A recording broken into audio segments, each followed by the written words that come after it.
Yuhu, di video kali ini aku bakal membahas operator bernama Fartut, Dead Eye Sniper. Sniper ini termasuk sniper yang mulai diabaikan lagi karena penggunaannya agak ribet. Ya, walaupun yang nggak ribet macam spread shooter aja bisa diabaikan kok. Walaupun jarang diberikan perhatian, Dead Eye punya keunikan tersendiri di kalangan sniper, yaitu menyerang musuh yang punya defense paling rendah di range. Dalam artian lain, Dead Eye ini sniper khusus musuh lemah. Aneh? Memang. Situasi pakai sistem prioritas gini bakal menyebabkan serangan yang hanya sesuai target serang, alias musuh defense lebih tebal yang mana lebih berbahaya bakal dibiarkan lewat selama ada kroco keliaran di range. Cukup bahas kelas Dead Eye yang jadi dead kelas, lanjut kita lihat talent satunya. Attack nambah kalau nggak kena damage selama 10 detik. Dead Eye terkenal punya base attack tinggi di kelas sniper, bahkan lebih tinggi dari kelas hunter yang ada resi kelinci warna merah. Nah, talent nambahin attack lagi jelas sangat diterima, apalagi syarat waktu buat aktif super gampang. Dan lagi Dead Eye punya range super besar dan bisa dideploy agak di belakang supaya nggak kena damage. Simple. Lanjut ke talent 2. Ketika skill aktif bakal tidak terlalu jadi prioritas musuh dan attack mengabaikan physical dodge musuh. Bagian paling bagus di talent ini adalah mengabaikan dodge. Walaupun yang diabaikan cuma physical dodge. Tapi cukup physical damage saja, kadang situasi ada, talent ini bakal sangat membantu. Terutama buat musuh yang ada dodge macam Sibon di event Sulti Vera Navis dan Ideal City.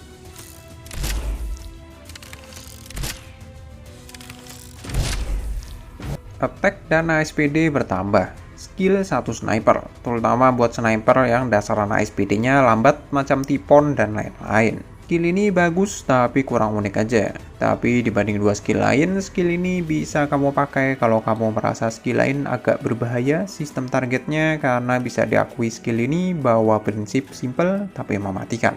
Karena yang naik attack yang mana salah satu kelebihan Dead Eye, dan ASPD yang jadi salah satu kelemahan Dead Eye. 風がざわめいてる。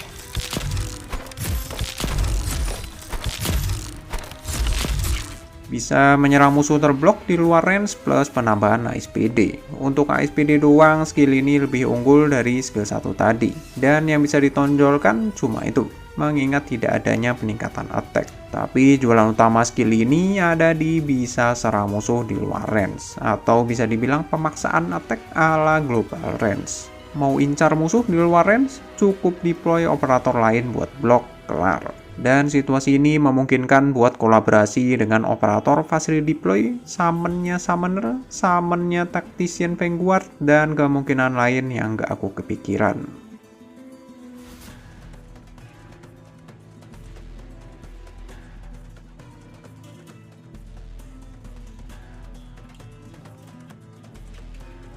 Attack range berubah jadi satu garis lurus tak terbatas plus ada penambahan attack. Ketika menyerang musuh di luar range normal bakal ada penambahan damage masuk. Skill utama Fartut. Gak perlulah aku tunjukin range attack-nya ya. Untuk damage lumayan keras, apalagi kalau di luar range normal. Nah, permasalahannya di sini. Kalau mau damage keras, musuh harus spesifik berada di luar range normal. Range attack Dead Eye termasuk besar. Buat situasi skill ini dapat banget adalah musuh harus di luar range normal. Dan kalau boss, usahakan yang diam di tempat. Permasalahan kedua tentu saja berada di range yang cuma satu garis lurus panjang sampai game sebelah. Perlu penyesuaian deploy buat operator lain dan Fartut sendiri. Untuk mastery, Fartut cukup mastery satu skill, yaitu skill 3. Penambahan attack normal 30%. Pengurangan SP agak kurang, tapi mengingat SP cost-nya memang termasuk rendah menurutku, jadi nggak masalah. Sayangnya penambahan attack buat musuh luar range cuma nambah 10%. Untuk modul, pada saat video ini dibuat, Fartut ada modul X dan Y. Kita mulai bahas dari modul X. Level 1 di trade ada penambahan damage semakin jauh musuh. Lalu level 2 dan 3 ada pengurangan waktu talent aktif dan penambahan damage di talent 1. Next, modul Y. Talent 1 nambah SP kalau musuh diserang masih hidup di trade. Lalu level 2 dan 3 ada pengurangan waktu talent aktif plus ada penambahan SPD di talent 1. Wajib buka? Nggak wajib.